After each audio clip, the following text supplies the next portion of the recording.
네, 시작할게요. 첫날이라 자료가 3개 있는데, 일단, 그 핵심 판례 정리 자료 얘는 이따 강의 중에 볼 거고요. 이건 따로 말씀을 드릴게요. 첫 시간에는 강의 계획서하고 OT 자료 짧게 보겠습니다. 이기니까 뭐 길게 할 건 아니고, 짧게 보고 바로 진도 나가도록 할게요. 강의 계획서 먼저 보시죠. 예.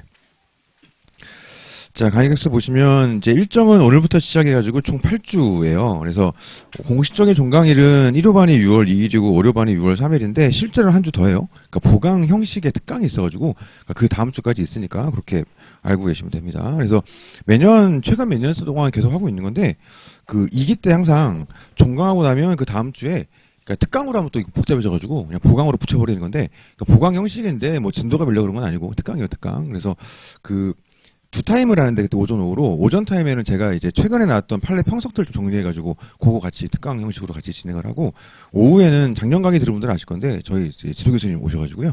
그러니까 이제 유승조 교수님 오셔가지고 전년도 1년간에서 주요 판례들 좀 정리하셔가지고 만드시는 논문이 있거든요. 이제 그거 가지고서 매년 좀 특강을 해주세요. 그래서 올해도 이제 말씀을 드려놔서 아마 오실 거예요. 그래서 혹시 이제 그 사이에 제가 뭐 잘못을 해가지고 심기가 안 좋아지시면 안 가 그러시면 죄송합니다 이렇게 될 수도 있는데 아마 해주실 것 같아요. 그래서 그 실제로는 9주니까 그 다음 주도 일정을 비워 놓으셔야 됩니다. 다만 이제 저는 그냥 편의를 위해서 일요일도 하고 월요일도 하고 해서 같은 강의를 이틀을 하는데 저희 스승님한테 2번 하셔야 됩니다. 이렇게 할 수는 없잖아요. 그러다 보니까 일요일에 할 거예요. 일요일에. 그래가지고 어려운 분들도 그 특강 형식의 보강 형식의 특강은 일요일날 통합으로 오셔야 되는 거니까 그것만 좀 알고 계시면 될 것 같습니다.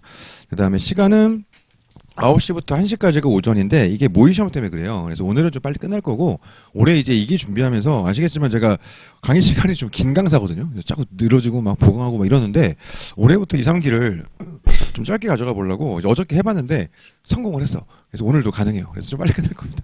근데 이제 다음 주부터 모의 시험 이제 복습형으로 들어가셨습니까? 그래서 9시에 땡 하면 모의 시험 시작하니까 조금 빨리 오셔가지고 한 8시 한 57분 정도의 문제집 배부하고 9시부터 10시 15분까지 시험 보고 한 20분 쉰 다음에 강의 나가고 해서 오전에 그렇게 진행을 하고, 오후는 이제 6시라고 해놨는데 원래 저는 항상 이렇죠. 6시로 항상 하는데 말씀드렸던 것처럼 빨리 끝내려고 굉장히 노력을 할 거예요. 올해부터는. 근데 알 수가 없잖아. 그러다 보니까 강의 계획서에는 6시라고 써놨습니다. 그래가지고 최대한 목표가 이제 5시 전에 끝내는 게 목표인데 혹시 늘어지더라도 강의 계획서 6시니까 이렇게 생각하시고 늘어지는 게 아니고 원래 하던 대로 하는 거구만 이렇게 생각하시면 될 것 같아요. 그래서 아무튼 목표는 5시 이전에 끝낼 거고요. 어저께는 성공을 했어. 그래서 오늘도 아마 성공할 것 같은데 그렇게 준비를 좀 하고 있습니다. 그다음에 교재는 3개를 쓰는데 일단 서브가 원래는 메인이죠. 우리가 2기, 3기가 메인이 원래 서브인데 올해는 서브를 당연히 봅니다만은 사례집을 좀 더 올해부터는 비중을 많이 높여가지고 그렇게 좀 진행이 될 거고, 그다음에 사례집 당연히 포함되는 거고요.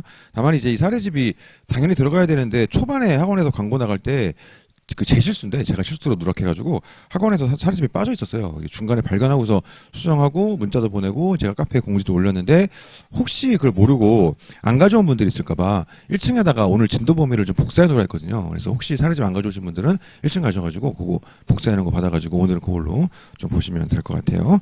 그 다음에 세 번째가 이제 핵심 판례 정리 자료인데 이게 올해 처음 시도하는 거거든요. 뭐 이런저런 이유로. 근데 이제 원래 계획은 제본으로 나가려고 했는데 그러니까 원고를 완성을 했어요. 근데 완성을 했는데 하고 보니까 페이지가 1200페이지인가 그러더라고. 근데 이만한 걸 들을 수는 없어요. 그래가지고 너무 과해가지고 이거를 정리할 시간이 안 나오더라고. 그래서 안 되겠다 해가지고 매주 프린트물로 드리자. 이쪽 보면 되게 얇잖아요. 그래서 이렇게 정리를 좀 해서 매주 드리도록 할 겁니다. 다만 이거는 막 모아놓거나 그럴 필요 없고요. 그래서 강의 시간에 보고 복습할 때 한번 보고 혹시 필요한 거 있으면 옮겨 적으시고 그냥 버리면 돼요. 자료 쌓아놔봐야 별로 의미 없지 뭐. 이제 다만 이제 본인 보시기에 자료 퀄이 너무 좋은 것 같다. 그럼 뒀다가 나중에 이제 필요할 때 발췌독하는 거 가능할 수 있을 것 같은데 굳이 뭐 이거 재볼 때는 모아놓을 필요까지는 없을 것 같고, 그래서 강의 중에 보고 복습할 때 보고 필요한 게 혹시 있으시면 옮겨 적으시고 버리면 되겠다. 이렇게 보시면 되겠습니다.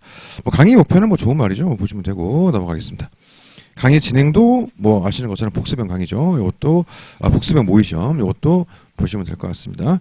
이제 진도표만 좀 보시면 진도는 딱 이대로 나가요. 그래서 물론 이제 2분의 1, 2분의 2 돼 있는 거는 조금씩 탄력적으로 돌아갈 수 있겠습니다만은 기본적인 진도는 요거랑 똑같이 가니까 예습하시는 분들 요거 맞춰서 하시면 될 것 같고요. 근데 어차피 우리가 예습도 물론 뭐 하면 좋습니다만은 복습이 중요하니까 뭐 이거 크게 의미가 있을 것 같지 않아요. 참고로 오늘은 OT 짧게 하고 노조법 총칙해가지고 노조법상 근로자 사용자하고 노동조합 파트 들어가가지고 조직 형태 변경까지 할 거예요. 그래서 조합 활동의 정당성 하나 빼고 다 할 거거든요. 그럼 다음 주 테스트 범위는 노조법상 근로자부터 조직 형태 변경까지 이렇게 이제 모의 시험 범위다 이렇게 좀 보시면 되겠죠. 그래서 이거는 이제 뭐 혹시 예습하시는 분들 참조하시면 되겠습니다. 네, 넘어가시고 OT 자료 가시면 OT 자료 가시면 자 1페이지에 1호반, 월요반 교차 수강은 원칙적으로는 안 돼요. 이게 별도로 깔아놓은 거라서 명단도 다르고 수강생 수에 맞춰가지고 강의실도 배정을 하고 채점자도 배정하라고 해놓은 거기 때문에 이걸 막 임의로 바꿔버리시면 자료 수령도 안 되고 모의시험 첨삭이 안 들어가. 왜냐면 명단이 없으니까 그냥 폐기시켜버려요. 이러다 보니까는 그렇게 하시면 안 되고 대신 이제 월요반 분들이 딱히 그럴 일이 있을 것 같지는 않은데 예를 들어 뭐 월요일날 다음 주에 뭐 집안에 큰 행사가 있어가지고 뭐 도저히 어떻게 할 수 없다. 보통 이제 요즘 요즘 시기면 이제 시험이 얼마 안 남았으니까는 행사 가지 마세요. 이렇게 얘기하는데 어쨌든 불가피해가지고 도저히 안 된다 이런 분들은 이제 미리 말씀 주시면 제가 이렇게 돌려드릴 수 있어요. 그럼 미리 말씀 주시면 그렇게 하시면 되고 임의로 막 그렇게 하시면 명단이 없어가지고 그렇게 하시면 안 된다 말씀을 드리고 이번에 이제 2기 공부 방법 및 스케줄 관리인데 사실 뭐 정답이 있지는 않습니다. 뭐 각자 스타일이 달라가지고 자기 그냥 하던 대로 하시면 되는데 갈 길을 못 찾겠다 이런 분들은 우리 카페 가보시면은 공부 방법 게시판에 글들 많이 있잖아요. 그래서 그런 것들 참조하시면 되고 특히 며칠 전에 우리 연구실장 하시는 한동훈 노무사님이 자유 게시판에 글 하나 쓰셨더라고. 그래서 요거 뭐 최근 글로 올라와 있으니까 필요하신 분들은 읽어보시고 댓글 달면 또 답변해 주시니까 그렇게 좀 활용하시는 것도 괜찮을 수 있겠다. 그래가지고 제가 캡처해서 갖고 왔습니다. 다음 페이지 가시면 이 페이지에 유해생분들이야 이제 그냥 학원 커리대로 그대로 쭉 가면 되는 거라서 하던 대로 하시면 되고 이제 특별히 드릴 말씀은 없을 것 같고 동차분들 특히 이제 생동차분들 이제 처음 이제 1년차 진입하시는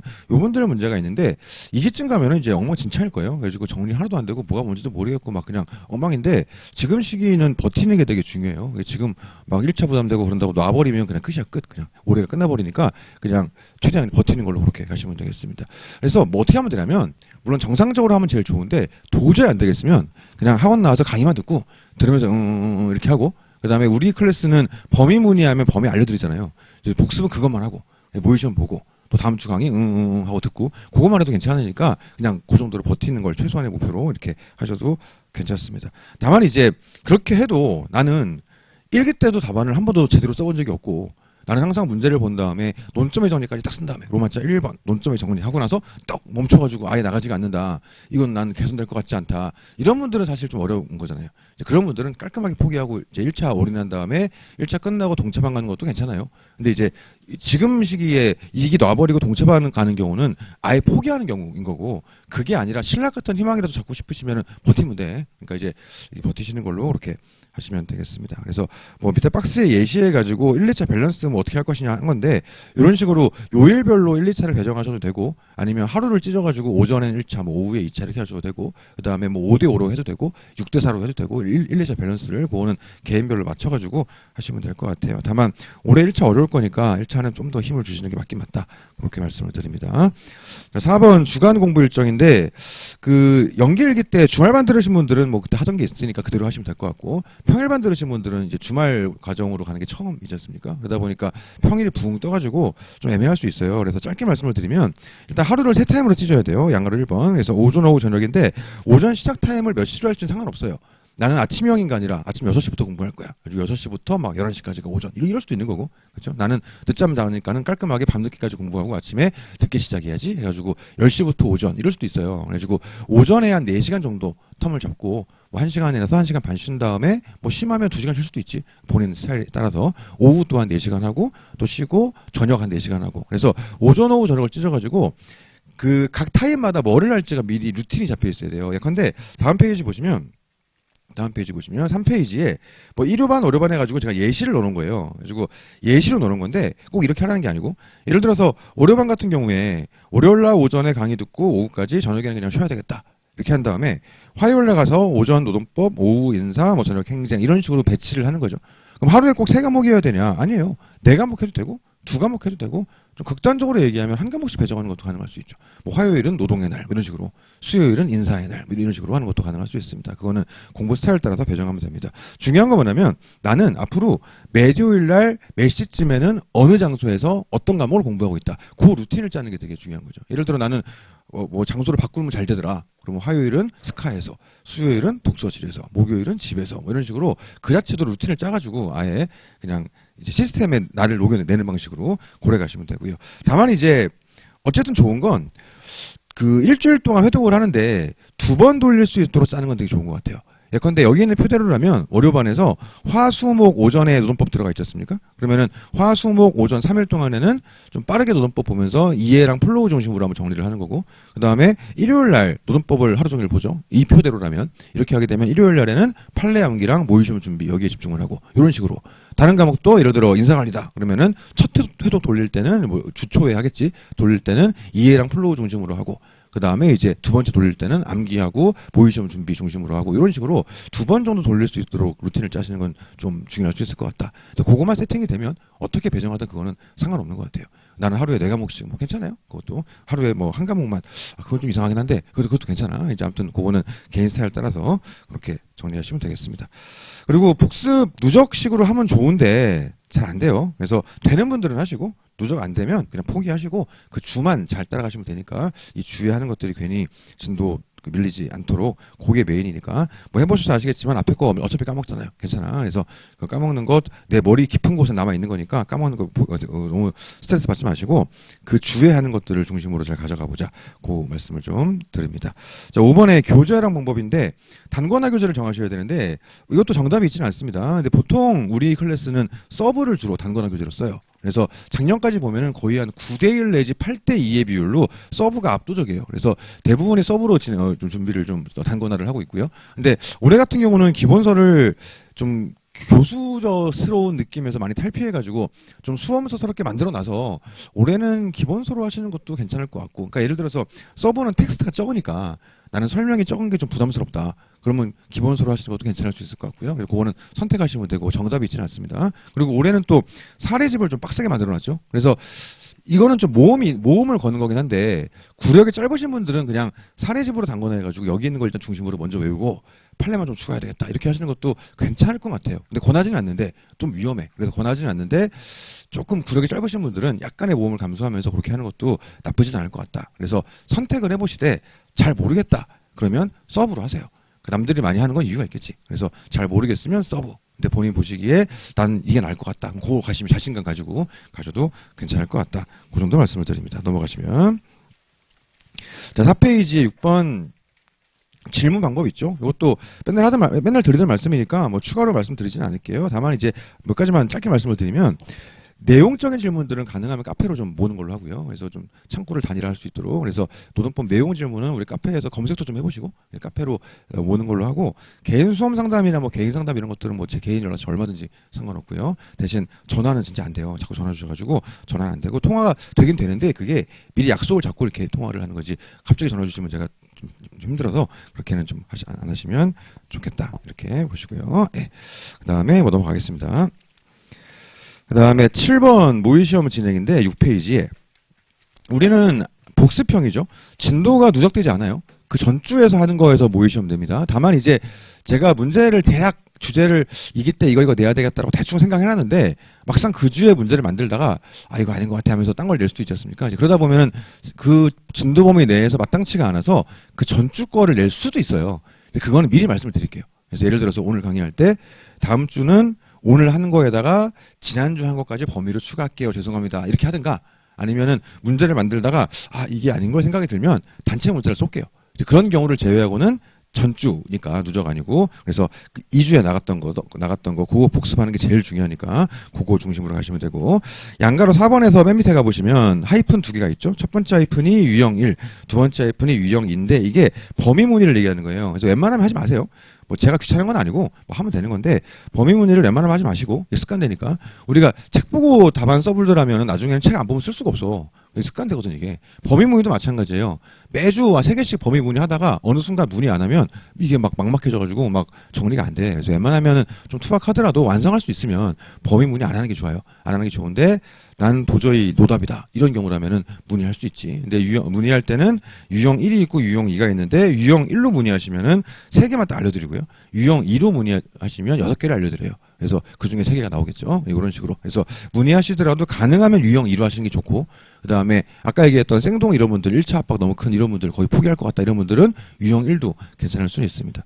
자, 참고로 3기 때도 작년까지는 유형 1, 2로 했는데 올해부터 3기 때는 유형 1 없애버리려고. 작년까지는 이제 3기가 1교시, 2교시 2개를 보니까 유형 1이 3개씩 6개, 유형 2가 12개 이런 식이었거든요. 근데 유형 1을 3기 때까지 했더니 너무 그것만 보더라고. 이제 안 되겠어. 그래서 올해부터는 유형 1은 3기는 없애버릴 거예요. 근데 2기는 1차 보는 분들이 있으니까 어쩔 수가 없어가지고 이렇게 일단 들어가기는 합니다. 그래서 문의를 하시되 뭐 이메일로 하셔도 되고 다 되는데 이메일을 제가 확인을 좀 빨리빨리 못해요. 그래서 이메일은 회신이 늦을 수 있어. 그래서 가능하면 카톡이나 문자로 주시고 말머리 다시고 말머리. 그래가지고 그냥 카톡 왔는데 노무사님 안녕하세요. 뭐 저는 뭐 이렇게 하면은 딱 보고서 질문인가? 그러고 뒤로 미룬다고 그렇게.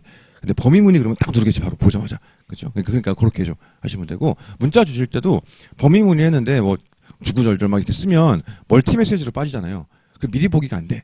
그러면 이게 막 질문 같은 건지 상담인지 아니면 광고인지 아니면 지금 선거 무슨 그런 문자인지 알 수가 없어가지고 누를까 말까 막 이런다고. 그러니까 그냥 범위문의 딱 이렇게 하면은 그렇게 제가 딱 바로 누르겠지. 그래 복붙하면 되니까 그렇게 하도록 합니다. 그리고 유형 1, 유형 2가 뭔지 기억이 안 나면 3개 알려주세요. 6개 알려주세요. 이렇게 하시면 되고 만약에 유형이 안 써 있으면 저는 그냥 유형 2를 알려드릴 거예요. 그냥 저 유형을 안 쓰시면 유형 2를 알려드릴 겁니다. 이렇게 좀 말씀을 드릴게요. 그래서 아무튼 그런 게 있고 나머지 한번 읽어보세요. 읽어보시면 될 것 같습니다. 넘어가시죠. 자, 8페이지 가보시면 답안 채점 및 첨삭 되어 있는데 양가로 1번이 실강 실형상 온첨이죠.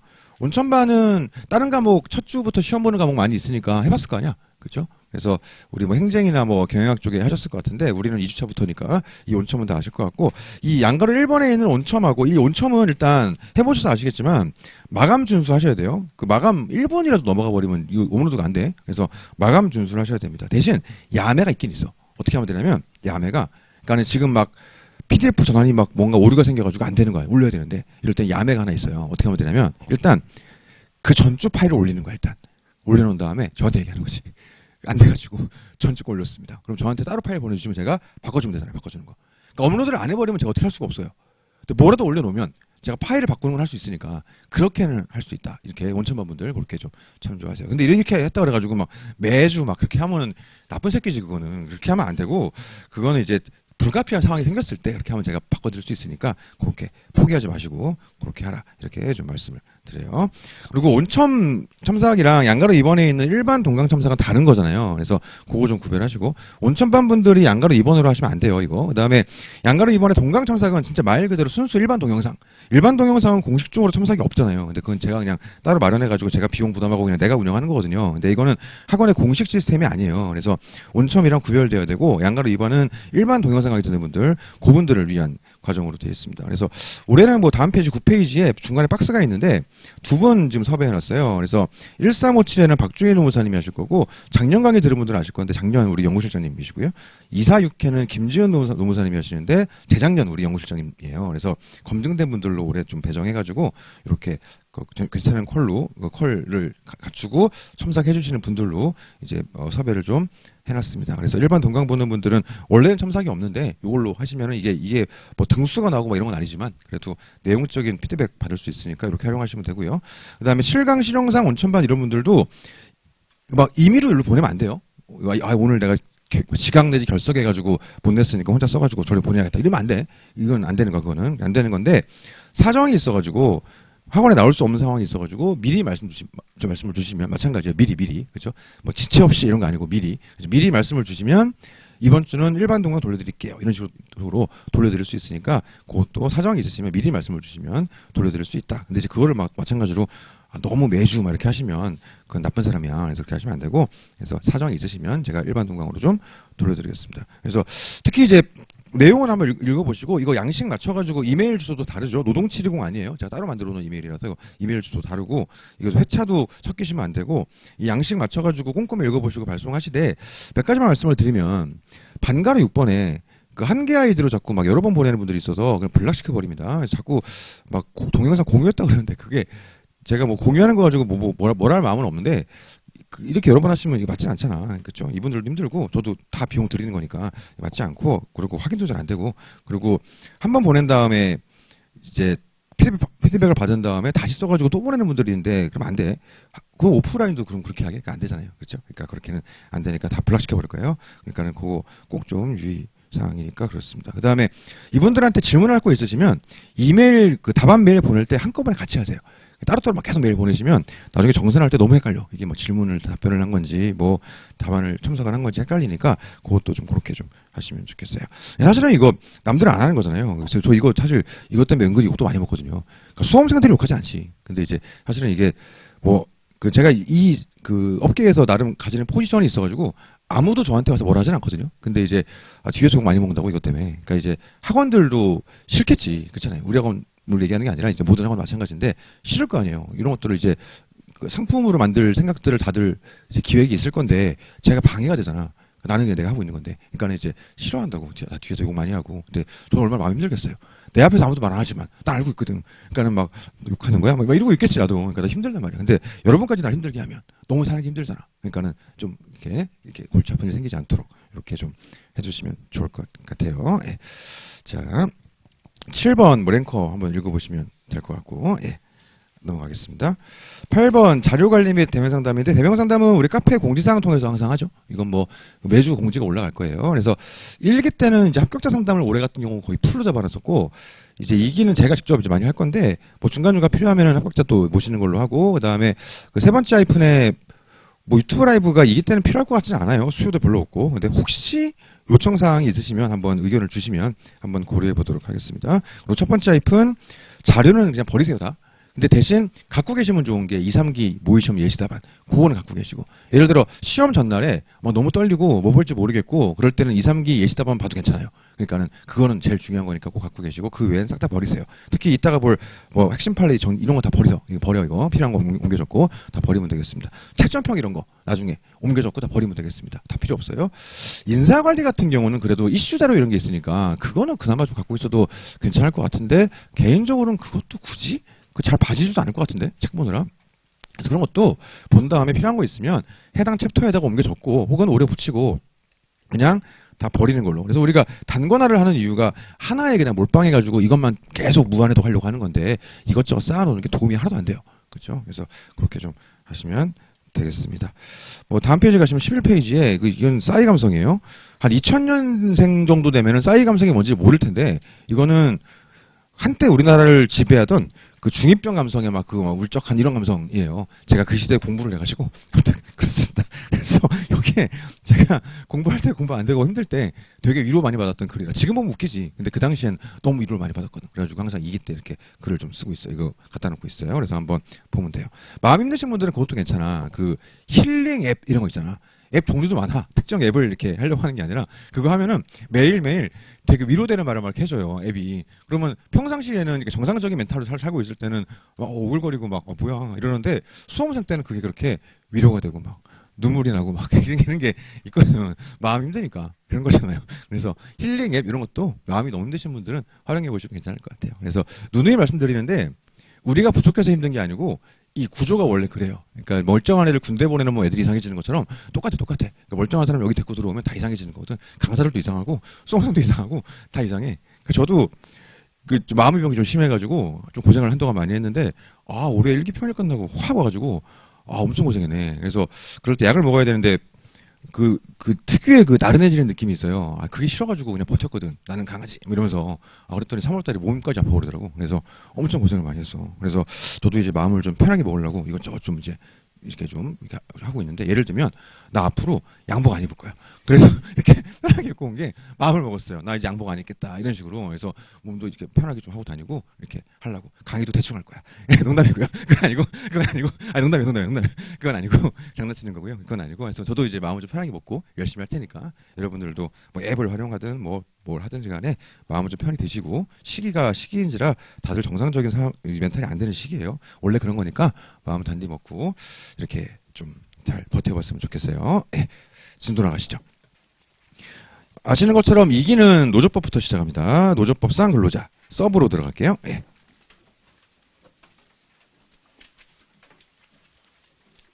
자, 서브 282페이지 되겠습니다.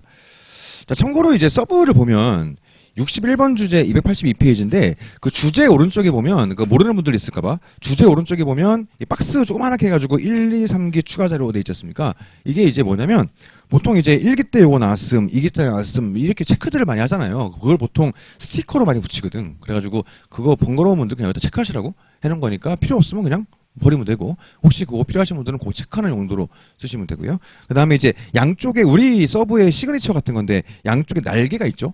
빈 공간, 메모하라고 해놨겠죠, 여기다가. 그래서 메모를 뭐를 할 거냐. 예를 들어 내용적으로 뭘 더 추가하고 싶은 게 있다. 거기다 쓰면 되겠지. 그렇죠? 어디다 뭘 붙이든가 쓰든가 이렇게 하시면 되겠죠. 그리고 뭐 예를 들어 서브가 어쨌든 줄여놓은 건데도 목차가 한눈에 안 들어오니까, 예를 들어 목차를 한눈에 들어오게 하려고 막 색칠도 하고 하잖아요. 근데 난 그걸로 안 된다. 목차를 아예 써야 되겠다. 혹은 목차를 붙여놔야 되겠다. 그런 분들은 포스트잇에 써가지고 붙이든 직접 쓰든 목차를 쓰는 것도 괜찮은데, 개인적으로는 그럴 필요가 있나 좀 의문이 있긴 있어요. 어차피 눈에 싹 보이지 않나 이 정도면. 그래도 이 생각이 있어가지고 뭐 굳이 이런 게 있습니다. 오히려 개인적으로 볼 때 써놓으면 좋은 건 뭐냐면, 어차피 주제별로, 예를 들어 지금 우리가 노조법상 근로자를 보지만 어차피 문제는 뻔하다고. 사실관계가 좀 다르긴 하겠지. 근데 결국 물어보는 거는 근로자 맞음? 이거 물어보지 않습니까? 그러다 보니까 포섭의 방향성이라는 건 기본적으로 비슷해요. 그러니까는 내용이 다를 뿐 틀은 비슷하거든. 그러다 보니 이 주제에서 문제가 나오면 나는 사안 적용할 때 사안 적용의 목차를 이렇게 짜가지고 요 포맷으로 나는 포섭하겠다. 이런 것들은 주제별로 좀 잡아놓으시면 좋은 것 같아. 그리고 우리가 요즘 이제 트렌드가 논점의 정리에서 그렇게 힘을 주는 트렌드는 아닌데, 특정 주제에서는 논점의 정리부터 내공을 뭔가 보여줄 수 있는 나만의 비기가 있는 거야. 예를 들어서 그런 것 같은 경우에 이 주제는 논점의 정리에서 이거 쓸 거야. 이렇게 좀 표시해 놓는 거. 그래서 실제로 답안에 쓸 때 활용할 수 있는 나의 스킬들, 그런 것들을 좀 써놓는 거는 굉장히 의미가 있지 않나. 개인적으로는 그렇게 좀 생각을 하고 있어요. 그래서 뭐 각자의 필요에 따라서 날개들은 그렇게 활용하시면 되겠습니다. 자, 그러면 본격적으로 노조법상 근로자를 얘기하는데 맨날 하던 거죠. 우리가 근기법상 근로자랑 다르게 노조법상 근로자를 판단해보는 이유가 있어요. 근기법상 근로자를 우리 입법자가 근기법 2조 1항 1호를 통해 정의하고 있는 이유는 기본적인 최저 조건으로서의 근로조건에 대한 것들을 국가가 직접 규율해가지고 국가가 직접 보호해주는 노무 제공자의 범위가 어디까지인가, 이걸 전하는 거고, 노조법 2조 1호에서 근로자의 개념을 정의하는 이유는 노동 3권의 보장에 필요성이 있는 노무 제공자의 범위가 어디인지를 법률을 통해 획정하는 그런 의미가 있는 거죠. 그러다 보니까 우리는 노조법 2조 1호를 통해서 노조법상 근로자의 개념을 정의하고 있어요. 물론 여기에 있는 개념들을 분설하는 것도 뭐 그럴 수 있겠습니다만 요즘 분위기에서는 별로 의미가 없어요. 그래서 보통 법규정을 복붙하고 넘어가죠. 그리고 바로 판례로 넘어가게 됩니다. 그래서 우리가 판례로 넘어가게 되면 판례를 쓸 때 이 판례가 3단 구조로 돼 있죠. 근기법상 근로자도 3단 구조로 돼 있고 노조법상 근로자도 3단 구조로 돼 있어요. 그래서 똑같이 기본 원칙을 얘기해요. 근기법에서는 근기법 2조 1항 1호에 나와 있는 근기법상 근로자의 개념에다가 판례는 법에 나와 있지 않지만 종속성, 종속관계 이런 말을 추가하고 있죠. 요건을. 마찬가지예요. 노조법 2조 1호에 나와 있는 노조법상 근로자의 개념에다가 우리 판례는 사용종속관계라는 요건을 추가하고 있는 거죠. 이게 기본 원칙이지. 계약 형식에 관계없이 실질을 봐야 되는데 2조 1호에 따른 개념에다가 사용종속관계가 추가되어 있다. 이게 뭐 기본 원칙이지 않습니까? 그럼 근기법에서는 종속, 여기서는 사용종속. 국어적인 측면에선 그 말이지 뭐. 종속이나 사용종속이나 국어적인 측면에선. 하지만 내용적인 측면에선 두 개는 다른 얘기죠. 그래서 결국 우리가 근기법상 근로자에서 종속을 얘기하면서 종속성 판단 기준으로서 근기법에서 내추상시가 나오지 않습니까? 이거는 인적 종속성을 판단하는 기준인 것이고, 노조법에서 사용 종속을 얘기하면서 구체적 판단 기준으로 소주 의존을 얘기하는 건 경제적 조직적 종속을 얘기하는 거죠. 그래서 의미는 다른데 결국 둘 다 양쪽 모두 종속을 요건으로 판례는 제시하고 있다. 당연한 거죠. 노동법이 원래 종속 관계를 규율하는 법이니까. 자, 그럼 여기서 어떻게 판단할 것이냐? 구체적 판단 기준이 나오는 거죠. 그리고 이 구체적 판단 기준으로서 나오는 두 문자가 우리가 소위 소주 의존 판례. 소주 의존 하지 말고 보약방 가서 약 먹고, 보약약이 아니고 보약방 가서 약 지어 먹고, 사시 공부할 때는 필수다. 법전을 지속적으로 보고 어느 정도 지속하게 봐라. 이것도 못하겠으면 입대를 고려해라. 종합적으로 고려. 이렇게 하는 거죠. 여기서 추가로 나오게 되는 게 소위 말하는 삼권 보장의 필요성. 이렇게 나오게 되는 겁니다. 자, 이게 기본 포맷이죠. 결국 노조법상 근로자를 물어보면 일반론은 정해져 있어요. 이거 그냥 때려 박는 거야. 보통 많이 쓰는 게 얘가 로마자 2번, 얘가 로마자 3번 이렇게 들어가게 되겠죠. 그리고 이래가지고 사안 적용으로 들어가면 될 거예요. 자, 깔아놓고 교재를 보시면 로마자 2번에서 노조법상 근로자의 개념 해가지고요. 법 규정돼 있는 거죠. 3번에서 실업자나 구직 중인 자 돼 있는데 이건 뭐 지금은 별로 의미가 없고, 왜냐면 이 당시 판례 같은 경우는 지금하고 법 구조가 좀 다를 때예요. 그때는 실업자가 노조법상 근로자가 맞음? 이러던 시절이고, 사실은 지금은 법 개정을 통해서 사실 이 판례는 의미 없는 판례가 돼버렸습니다. 그냥 되는 거지. 그래서 우리가 문제가 되는 건 4번에서 뭐 특고라고 하긴 합니다만은 굳이 특고라고 안 써도 되고 그냥 판례가 제시하고 있는 노조법상 근로자에 대한 판단 기준 이게 되겠죠. 그래서 전통적인 판례를 뭐 나 이것도 알아라고 하면서 쓰는 것도 괜찮은데 시간이 아마 모자랄 거예요. 그러니까는 최근 판례 중심으로 판례 입장에서 쓰시면 될 것 같고요. 그래서 요거 일반 포맷으로 가져가면 되겠다. 자, 다음 페이지 넘어가시면 284페이지에 구체적 검토로서 한 3개를 갖다 놨어요. 여기서 첫 번째 나와 있는 방송 연기자 케이스는 일단 넘어가시고, 두 번째가 매점 운영자의 노조법상 근로자성인데, 이거는 철도에서 우리 매점 운영하시는 분들이 철도노조에 가입을 한 거야. 그랬더니 철도노조는 노동조합 설립 신고증이 있죠. 그래서 사용자한테 교섭을 요구했어요. 그러면 단일화를 해야 되니까 사용자는 어떻게 해야 됩니까? 교섭 요구 사실을 공고를 해야 되지. 7일간 공고하고 그 공고를 보고 다른 노조가 신청하면 교섭 참여 노조 확정 공고를 5일간 하고, 그래서 우리 회사의 노조가 우리밖에 없어도 12일은 걸리잖아요. 근데 철도 쪽에서 교섭을 요구했더니 차측에서 교섭을 거부한 게 아니라 교섭을 요구하면 교섭 요구 사실을 공고를 해야 되는데 공고를 안 한 거예요.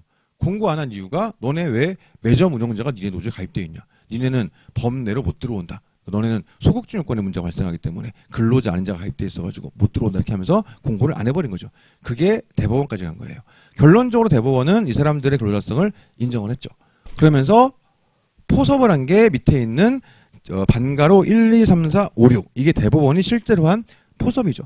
그러면 반가로 1, 2, 3, 4, 5, 6이 우리가 지금 제시되고 있는 결국 이런 것들을 종합적으로 고려해서 판단하는 거니까 이걸로 포섭을 했겠지. 뭐 이 얘기도 했을 것이고, 그렇죠? 그래서 이런 요소 중에 이게 소주 의존인지 보약방인지 도대체 뭘 말하는 건지 한번 풀어보시죠.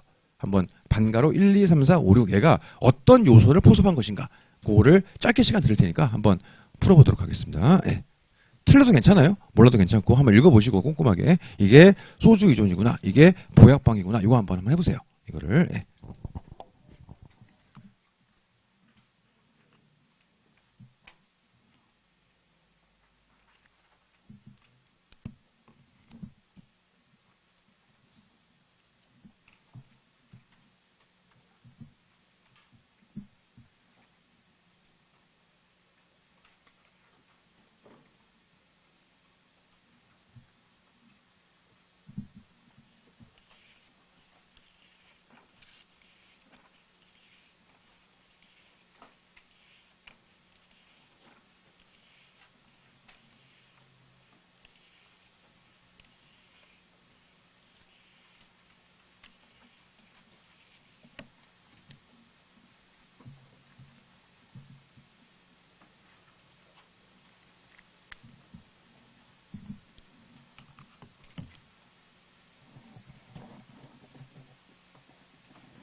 자, 한 두 가지 정도를 말씀드려볼 수 있을 것 같은데, 자, 일단 이 주제 같은 경우는 대법원이 소주 의존을 포섭을 안 했어요.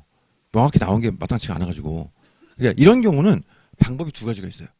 그러니까 예를 들어서 이런 것들을 하나하나 포섭하려고 하는데 문제에서 소주 의존이 안 보이는 거예요. 그럼 이렇게 생각할 수 있겠죠. 그때 방법은 두 가지가 있어요. 첫 번째는 여기서 대법원처럼 그냥 제껴버리는 거예요.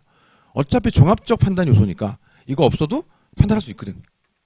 포섭할 때 얘기는 제껴버리고 나머지만 포섭해가지고 종합적으로 결론을 일종의 소결을 내려줄 수 있겠죠. 이게 첫 번째 방식이고요. 두 번째 방식은 나온 게 딱히 없어도 적당히 그럴싸하게 약을 파는 방식이 있어요. 예를 들어 이거 같은 경우는 소주 의존하고 연결되는 게 사실은 좀 전속성이 있죠.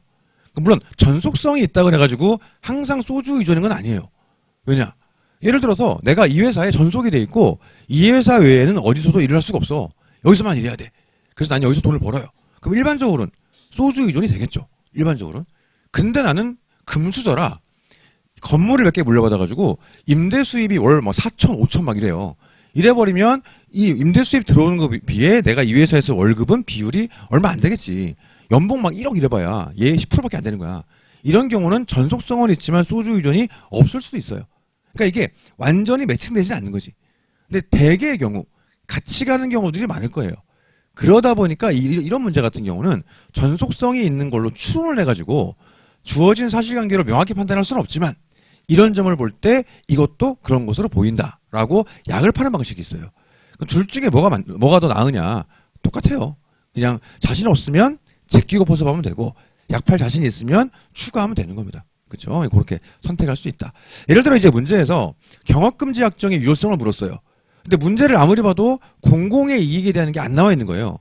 그러면 우리가 이위간지직 대경공에서 공을 빼고 나머지만 가지고 약정의 유효성을 판단할 수도 있고 아니면 공을 슬쩍 약팔 수도 있어요. 주어진 사실관계에서 명확히 나와 있지는 않지만 딱히 이 약정의 유효성을 인정함에 있어서 공공의 이익을 침해하는 것도 없는 것으로 보인다. 뭐 예를 들면 이런 식으로 약을 팔 수도 있겠지. 그걸 첫 번째로 일단 얘기하고요. 그래서 우리가 모든 문제를 풀 때 모든 문제에서 그러니까 우리가 시험 문제에서는 웬만하면 빠짐이 없이 넣긴 넣더라고 웬만하면. 근데 실제로 빠지는 게 있는 경우들이 가끔 있거든요. 그럴 때 어떻게 할 것이냐 이렇게 선택을 하면 되겠다. 제끼고 나머지만 포섭해서 종합적으로 검토하든가 아니면 약을 좀 팔든가 이렇게 그거 하나 얘기하고요. 자, 두 번째로 우리 시험 문제에서는 주로 사실관계 자체도 요 순서대로 나오는 경우들이 많아요. 근데 가끔 안 그런 경우가 있거든. 막 섞인 경우. 이럴 때 어떻게 할 것이냐 생각을 한번 해보죠. 예를 들어 우리가 이거를 넘버링을 한다고 치자고요. 이렇게 그래가지고 6개의 요소를 종합적으로 검토해가지고 경제적, 조직적, 종속성을 판단하는구나 해가지고 우리가 넘버링에 또 칩시다. 근데 사실관계의 문제지를 보는데 문제에서 주어준 사실관계에서 뭐 이제 처음에 읽으면서 문장별로 이제 끊겠지. 문장별로 이렇게 끊으면서 이거는 몇 번째 요소에 대한 거고 뭐 이렇게 할 거란 말이에요. 그럼 일반적으로는 이 순서에 맞게 1, 뭐 2, 뭐 3, 뭐 4, 5 뭐 이렇게 할 수 있게 보통 내는데 안 그런 경우들이 있어요. 예를 들어 사실관계를 보는데 제일 먼저 필수사실가 먼저 나오는 거야. 3번이 먼저 나왔네? 이런 식으로. 뜬금없이 그 다음에 막 입대가 나오고 막 예를 들어서. 이럴 수 있겠지. 그 다음에 막 어느 정도의 지휘감독 뭐 이런 게 나오고 이런 식으로 있을 수가 있어요. 그럼 이때 우리가 기준점을 판례 순서대로 기준점을 잡을지 이 문제에서 주어진 사실관계를 기준으로 기준점을 잡을지를 선택을 해야 돼요. 뭐가 맞냐? 정답은 없어요. 근데 일반적으로 판례 중심으로 기준점을 잡는 게 쉬워요. 그래가지고 이거 중심으로 포문을 잡아놓고서 여기다가 넘버링으로 이건 이거고 이거 한 다음에 사안 적용할 때는 이 순서로 하면서 대신 포섭할 때 뭐 예를 들어 1번이면 뒤에 있더라. 그러면은 이거 순서는 이 순서대로 포섭을 하되 이거를 일로 끌고 들어오는 이런 방식이 쉬울 거예요. 훨씬 더. 그래서 우리가 두 번째로 혹시 이게 순서가 섞여 있으면 문제를 읽으면서 이거는 필수 사실이야. 이거는 법전 지속이야. 체크를 해놓은 다음에 포섭할 때는 흔들리지 말고 우리가 외웠던 판례 순서대로 포섭을 하면서 뒤에 있는 사실관계를 끌고 오고 중간 거를 끌고 오고 이렇게 포섭하면 되겠더라. 그거 하나 또 말씀을 드릴게요. 그래서 시작할 때 그 두 가지 말씀을 일단 드리고 시작하도록 하겠습니다. 자, 방가로 1번. 땡땡 유통은 미리 마련된 정해된 형식이 어쩌고저쩌고 돼 있어요. 보약방이네, 보약방. 그렇죠. 방가로 1번이 보약방. 방가로 2번이 필수 사시네. 그렇죠. 방가로 3번은 이게 전속성, 지속성 그 얘기하는 거죠. 지속성, 전속성, 법전 지속이네요. 다만 여기서 전속성을 가지고 소주 의존에 대한 약을 팔 수 있다. 물론 단정할 수는 없어요. 아까 얘기했던 것처럼 전속적이라고 해가지고 내 소득이 여기에 주로 의존하는 건 아닐 수도 있어. 임대사업자 이런 거 생각해 보시면. 근데 어쨌든 확률상 그럴 확률이 크니 전속성을 가지고 소주 의존을 좀 추론하는 것도, 약파는 것도 가능할 수는 있다. 어쨌든 반가로 3번은 법전 지속. 반가로 4번 같은 경우는 어느 정도의 지독이죠. 어느 정도의 지독. 그 다음에 반가로 5번에선 입대일 거고요. 입대. 그 다음 반가로 6번 어떤가요? 결국 3권 보장의 필요성인 거죠.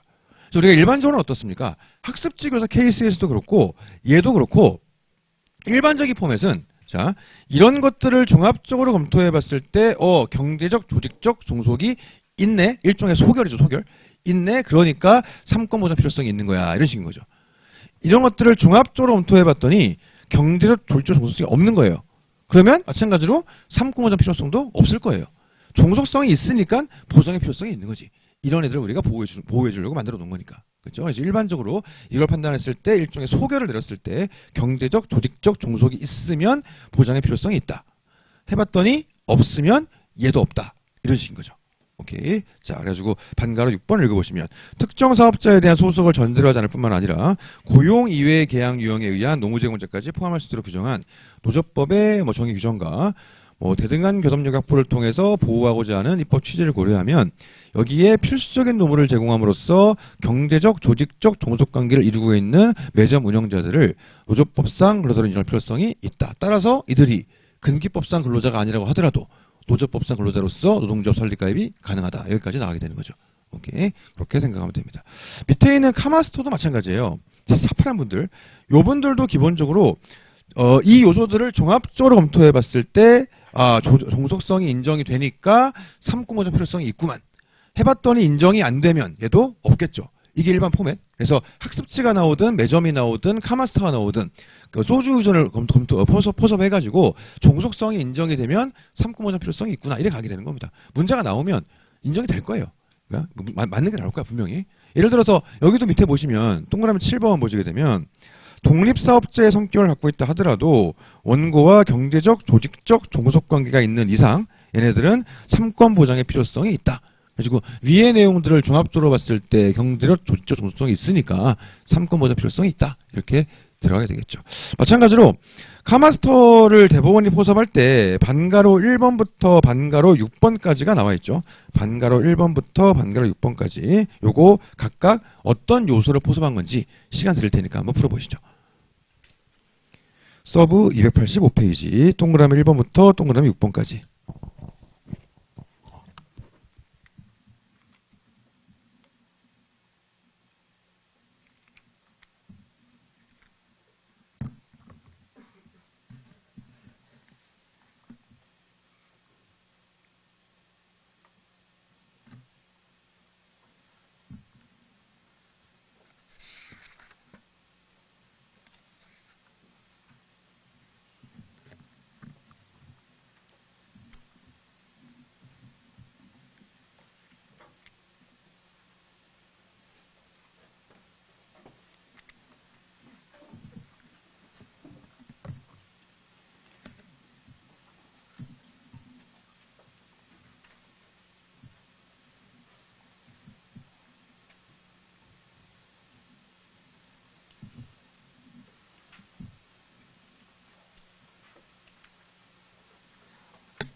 동그라미 1번 같은 경우는 일단 소주 의존이죠. 기본적으로.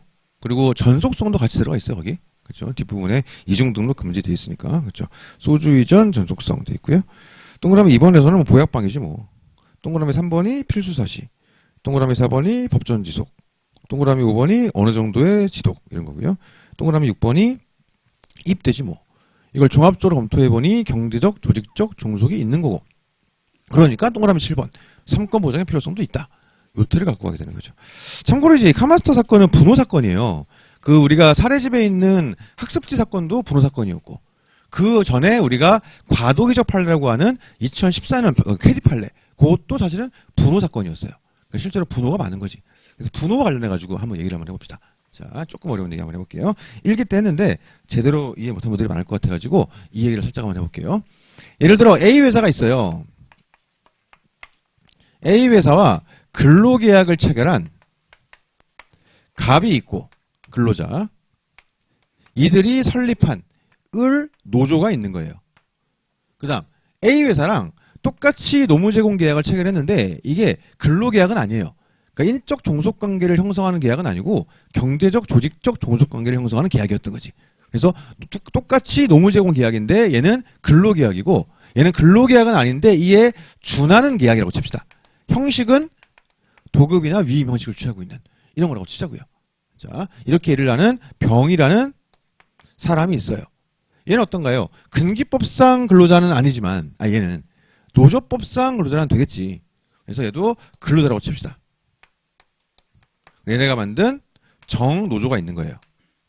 자, 그럼 여기서 생각을 해보면 이 근로계약을 체결한 실질도 근로계약이라고 치고 예, 자, 갑이라는 사람은 근기법상으로도 근로자고 노조법상으로도 근로자예요.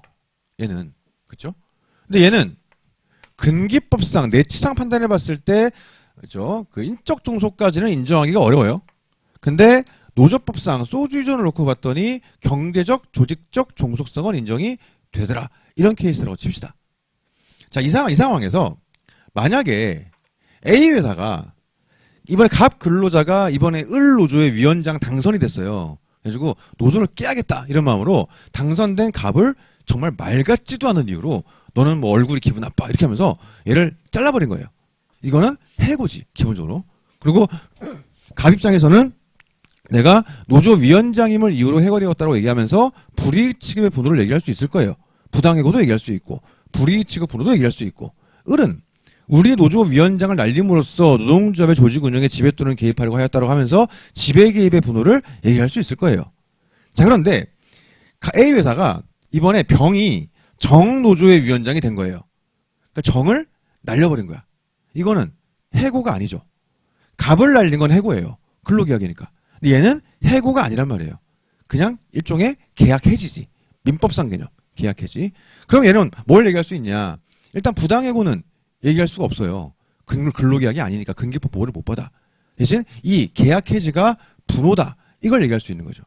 근데 우리가 일반적으로 분호에서 사용자를 얘기할 때 명시적이든 묵시적이든 근로계약을 체결한 상대방 이런 말을 쓴단 말이에요. 그러다 보니까 근로계약이 아니잖아 이 생각이 드는 거지. 그러면서 막 논리가 꼬이기 시작하는 거야. 실질적 지배력설, 그 지배 개입 때 나오는 노조법상 사용자 개념 확장 이걸 써야 되는 거야? 하면서 꼬이기 시작하는 거야 이게. 근로계약이 아니니까. 근데 이게 왜 그러냐면 이 생각을 해보시면 우리가 지배 개입에서 얘기하는 실질적 지배력설을 얘기하는 경우는 우리 회사를 얘기로 하는 게 아니에요. 우리 회사랑 계약한 예를 들면 원청, B회사 이런 애들이 우리를 탄압하더라 이럴 때 하는 거지. 그래서 실질적 지배력설이 나오는 경우는 나랑 혹은 우리랑 아무런 계약 관계가 없는 3자가 우리를 괴롭히니까 이거 노조법으로 제도 규율할 수 있니? 이게 확장인 거고 얘는 아무런 계약 관계가 없지 않잖아요. 근로계약이 아닐 뿐. 근데 우리 판례는 자꾸 근로계약이라는 말을 쓴단 말이에요. 근데 그거는 왜 그러냐면 근기법상 근로자와 노조법상 근로자를 수십 년간 우리 판례는 동일하게 봤죠. 이게 좀 특히 노무제공자 입장에서 갈라지기 시작한 게 2014년도에 처음 갈라졌고 지금과 같은 법리가 나온 건 이제 불과 6년밖에 안 됐어. 2018년도에 이런 법리가 이제 나오기 시작했단 말이에요. 그러니까 수십 년간 근기법상 근로자와 노조법상 근로자를 동일하게 봤던 그 흔적들이 지금 판례 법리에 남아 있는 거예요. 명시적이든 묵시적이든 근로계약을 체결한 상대방이 하는 거야. 이런 말 자체가. 그러니까 이론적으로는 정확히 뭐라 해야 될까요? 명시적이든 묵시적이든 근로계약 내지 이에 준하는 계약을 체결한 상대방이 하는 거. 이게 맞는 거지 사실은. 그렇지 않습니까? 특고들도 보호를 받을 수 있으니까. 노조법상 근로자로서. 그러니까는 얘는 지금 비록 이게 근로계약은 아니지만 얘네들이 무언가 탄압을 당했을 때 실질적 지배력설 이런 것들을 얘기할 이유가 없는 거예요. 그러니까 얘가 부당해고다 이 말은 못하겠지. 이 말은 못하겠지만 분호다 이 말을 할 수 있단 말이죠. 그리고 얘네가 근로자인 이유는 얘와의 관계에서 경제적 조직적 종속이 있기 때문에 근로자가 되는 거잖아요. 그럼 당연히 노조법에서는 얘가 분호와 만드는 사용자인 거지. 그러니까 근로계약이 아니란 이유로 분명히 나는 이에 준하는 계약을 체결했는데 쟤를 상대로 막 확장을 얘기하고 이럴 필요가 없다는 얘기예요. 그러니까 예를 들어서 방금 얘기했던 것처럼 A 회사가 병이 이 정노조의 위원장이 되었음을 이유로 잘라버린 거예요. 그럼 얘를 잘랐다. 자름. 이랬다고 칩시다. 잘랐어. 네가 노조위원장이라며 꺼져. 그러면서 잘랐어. 이때 노측 주장이 있을 것이고 사측 주장이 있을 거예요. 노측은 뭐라 하겠어요. 난 노동자다. 그러면서 난 근기법에 의한 보호를 받아야지. 나 노동자인데 하면서 나 이거 부당해고야. 정당한 이유 없이 자른 거야. 이렇게 얘기하겠지. 회사 입장에서는 야, 일종의 위임 계약 같은 건데, 위탁 계약 일종의 뭐 도금 뭐 이런 건데, 이거 계약 해지가 뭐가 문제야? 우리 계약서에 딱히 문제될 거 없잖아. 일반 계약 해지지, 이거 부당해고 아니야. 이렇게 주장할 거예요. 집단법의 측면에서는 내가 노조위원장 되었음을 이유로 나를 지금 탄압하는 거다 하면서 불이익 취급의 분호야. 이래 주장할 거고, 사측은 뭐라 하겠어요? 너는 근로자가 아닌데 무슨 분호냐? 분호라는 거는 일단 근로자여야 되는 거지. 너 근로계약 아니잖아. 근로자 아니야. 그러니까 너는 이거 분호가 안 된다. 나의 불이익 취급 의사 이런 거 따질 필요도 없다. 이렇게 얘기할 거예요. 여기서 우리가 어떻게 볼 수 있을 것이냐? 대법원의 입장에 의하면 이거는 일단 안 돼요. 근기법상 근로자가 아니니까. 그러니까 여기선 이게 맞긴 맞아. 계약 해지가. 다만 노조법상으로는 보호를 받잖아요. 그러니까 이게 이 계약 해지가 우리가 불이익 취급의 불이익이라는 건 내가 이 노무 제공 계약 관계에 있어서 입게 되는 불이익, 뭐 일체적인 얘기들을 얘기하는 거겠지. 그게 뭐 신분상의 불이익이든 경제적 불이익이든 뭐 정신상의 불이익이든 간에 다 포함하는 개념이겠죠. 어쨌든 내가 이번에 계약 해지 당한 게 내가 노조위원장에 당선되었음을 이유로 하는 거라면 노조 활동을 이유로 불이익 받은 거잖아요. 그러니까 노조법에 의해서는 이게 되는 거죠. 그러니까 이때는 사측 말이 맞고 개별법의 측면에선 얘네들은 이쪽 측면에서는 노측 말이 맞는 거예요. 그러면 불이익 취급의 분호가 인정되면 어떻게 될 것이냐. 불이익 취급의 분호의 원인이 되었던 사용자의 불이익은 사법상 무효죠. 이 처분 자체가 강행법규 위반이니까. 그럼 이거를 예를 들어서 구제명령을 통해서 뭔가 예를 들어 보호를 받는다. 그러면 원상회복에 대한 명령이 나올 거예요. 그럼 뭐라 하겠습니까? 또 얘 계약 해지한 거 불이익 취급의 분호니까 계약 해지를 취소하고 그 다음에 얘가 지급받는 게 근기법상 근로자가 아니니까는 임금은 아니겠지만 네가 계약 해지하지 않았다면 지급되었을 보수를 걔한테 지급해라. 그러니까 일반 근로자로 치면 임금 상당액 느낌으로 얘는 임금이 아니겠지만 보수 뭐 굳이 표현하자면 보수 상당액을 지급해라. 이런 명령이 나오겠지. 그러니까 결론적으로는 적어도 얘가 개별법적 측면에서 사용자가 계약 해지한 거에 대해서는 대응하기가 어려울 수 있지만 이게 집단법으로 넘어가게 되면 사실상 부당해고에 대한 구제를 받는 거랑 비슷하게 구제를 받는 게 가능할 수 있다. 이 얘기를 하는 거예요. 그리고 이 노조 입장에선 그냥 지배 개입을 얘기할 수 있고. 다시 한번 정리해보면 무슨 말을 하고 싶은 거냐면 얘네들에 대해서 이런 식의 문제를 주어주면서 병을 얘기하면서 노조법상 근로자인가? 그러면은 쓰면 되겠지. 근데 만약에 50점의 문제가 나온 거예요. 25점 노조법상 근로자인가? 또 25점 노조법상 근로자라는 전제하에 1-1문의 결과에 관계없이 근로자라는 전제하에 이거는 불이익 취급 내지 지배 개입의 분호인가 물어봤던 거예요. 그러면 1-1문에서 근로자 쫙 쓴 다음에 1-2문을 갔는데 분호 쓰려고 하니까 잠깐 이거 근로계약이 아닌데 어떻게 되는 거야? 이거 이상하잖아. 근로계약 상대방이 하는 게 불이익 취급인데 이거 하면서 실질적 지배력 이렇게 되는 게 있는 거지. 그런 생각할 필요 없다는 얘기예요. 그냥 당연히 사용자니까 불이익 취급인지 혹은 지배 개입인지만 판단하면 돼요. 그냥 특고의 경우에는. 왜냐? 얘네들이 근로자인 이유는 얘네와의 관계에서 노조법에서 얘기하는 종속성이 있기 때문에 된 거니까 얘는 근기법상 사용자는 아니지만 노조법상 사용자인 거예요. 얘네들한테 당연히 분호금지의 수규자입니다. 그 판단하면 되겠지. 그러니까 이 헷갈리는 게 실제로 대법원도 헷갈렸어요. 이거를. 우리가 과도기적 판례라고 하는 2014년 판례에서 그게 분호 사건이었거든요. 분호 사건. 근데 2014년 판례에서 캐디 판례 거기서 대법원이 실제로 실질적 지배력서를 갖고 와요. 이게 비록 근로계약 관계는 아니지만 실질적 지배력이 있으니까 분호금지의 수규자야. 이런 식으로. 근데 말이 안 되는 거거든. 그 당시에도 판례를 보면서 얘네가 왜 이럴까 생각을 했었어요. 얘네가 왜 이럴까. 얘네가 근로자인 이유는 얘네와의 관계에서 종속성이 있으니까 근로자인 건데 이게 이 준하는 계약이 있는데 분명히 아무런 계약이 없어야 실질적 지배력을 얘기하는 거고 계약이 있는데 왜 이렇게 얘기를 할까? 내가 뭔가 잘못 생각하는 걸까? 좀 의문이 있었어요. 그랬는데 2018년도에 그 재능 사건, 학습지 교사 판례 거기서도 분호 사건이었거든요. 거기서 대법원은 이런 것들을 얘기 안 해요. 그냥 불이익 취급이다. 지배 개입이다. 그냥 판단하지 실질적 지배력을 얘기하지 않아요. 그러니까는 그 과도기를 거쳐오면서 근기법상 근로자와 노조법상 근로자를 똑같은 걸로 봐오던 과정에서 양자가 다름을 명확하게 인식하기 시작하는 그 과도기의 과정에서 대법관들도 헷갈린 거야, 그 순간적으로. 그 우리가 헷갈리는 건 당연한 거지. 그렇죠? 근데 그렇게 헷갈릴 필요가 없다. 짧게 정리해보면 그냥 간단한 얘기 하는 거예요. 특고 문제가 나왔는데 분호를 물었어요. 그럼 그 회사가 그냥 분호 금지의 수규자로서의 사용 제한을 전제로 그냥 풀면 돼요, 그냥 그걸. 거기다 대고서 막 실질적 지배력 이럴 필요가 없다. 그렇죠? 물론 그럴 수 있는 경우가 있지. 예를 들어 이 노조가 있는데 이 노조에 대한 협박을 우리 회사가 한 게 아니고 B가 했다. 만약에 특고 노조에 대해서 이러면 확장이 들어가야지 그때는. 근데 그렇게까지 되지 않을 거 아니야. 그러니까 이제 그런 경우 빼고는 우리 회사 어쨌든 우리가 근로계약은 아니지만 준하는 계약을 했으니까 우리 회사가 하는 탄압은 그냥 분호니까 그 분호 성립 여부만 판단해 보면 되는 거지. 소위 피신청인 적격 이런 것들을 고민할 필요 없다. 그죠? 그 얘기를 좀 말씀을 드리려고 합니다. 왜냐면은 실제로 특고 문제 가지고 근로자 25점, 분호 25점 내면은 실질적 지배력 쓰는 사람 되게 많아요. 근데 그거 안 맞아, 그거는. 대법원도 과도기적 판례에서 잠깐 그런 적이 있었는데 지금은 그냥 판단하거든요. 예를 들어 카마스터 얘도 분호 사건이에요. 이거 할 때 얘 걔네들 근기법상 근로자가 아닌데 뭐 실질적 지배력 이런 말 했냐? 안 했어요. 그냥 지배 개입의 의사가 있느냐 이것만 판단했지. 그런 느낌으로 한번 하나 생각을 해보면 되겠습니다. 자, 그리고 나면 남은 게 방송 연기자 케이스가 되겠죠.